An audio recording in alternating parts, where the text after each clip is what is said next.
আসসালামু আলাইকুম। এক ভিক্ষুক আর এক দম্পতির গল্প। এক যুবক নতুন বিয়ে করল। ভালোই কাটতেছিল তাদের দিনগুলো। একদিন স্ত্রী খুব ভালো খাবার রান্না করল। স্বামী স্ত্রী যখন খেতে বসল, এমন সময় এক ভিক্ষুক হাজির হল। ভিক্ষুকটি খুব ক্ষুধার্ত ছিল এবং সে কিছু খাবার চাইল।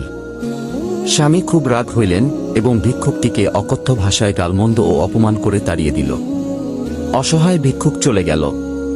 কিছুদিন পর স্বামী স্ত্রীর মাঝে ঝগড়া হল।